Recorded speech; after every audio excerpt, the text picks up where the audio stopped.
Hi, I'm DelusionDispeller, and this is the conclusion of my updated information on narcissistic personality disorder and narcissists.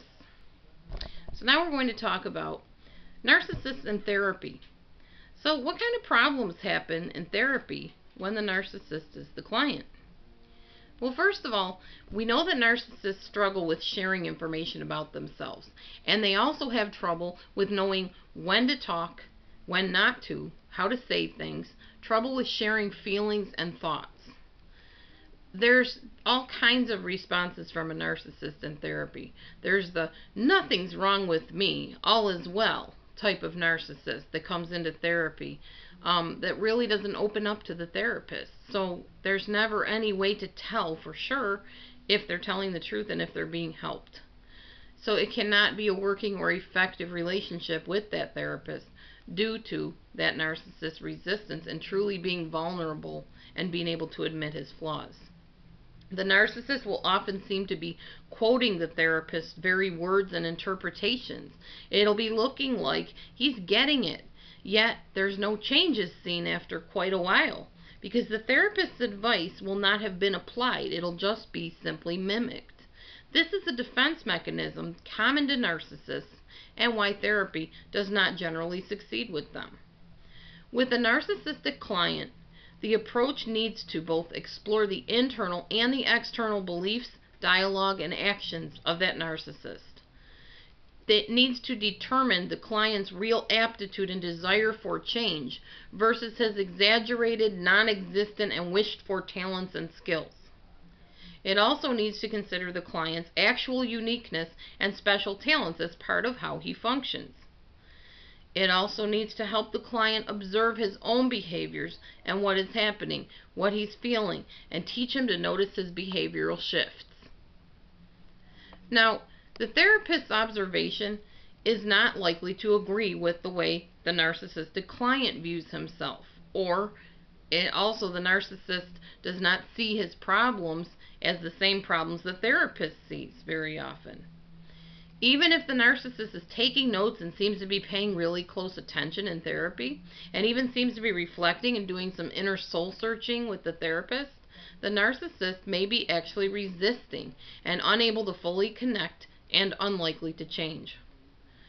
Unsure of his true identity, very self-critical, shame-based, full of doubt and insecurities type of narcissist, along with he uses his self-protective strategies and defense mechanisms, it will keep his walls up. And unfortunately, the counselor, the therapist, will not be able to break through. And this is why it's very difficult to have a narcissist in therapy and why therapy generally does not work. Does it ever work?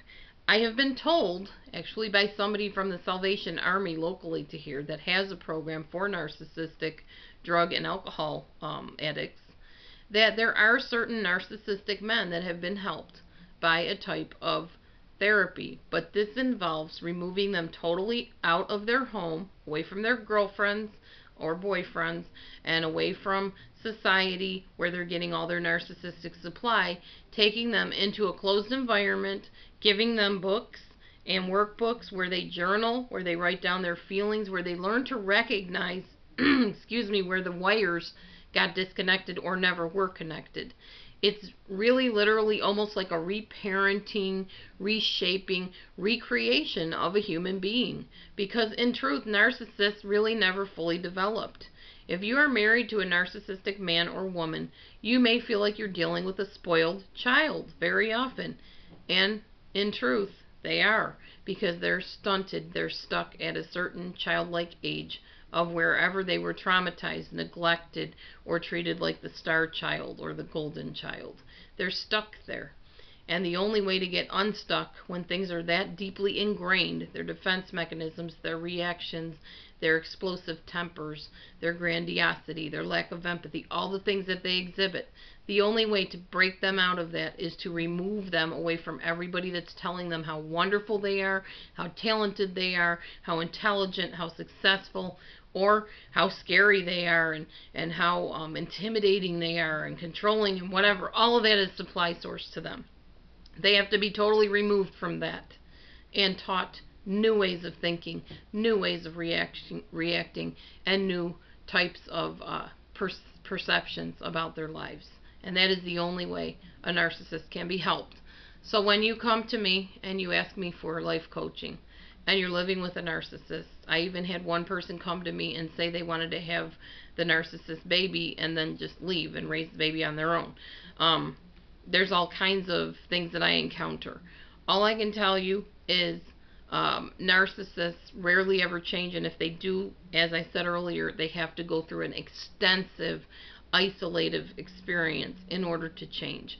Very few of them ever get to that point because they believe that their problems are based on everybody else's reactions to them and everything everybody else does to them. So it's not likely. Anyways, thanks for watching, and stay tuned for whatever my next series happens to be. God bless you and have a great day. Bye.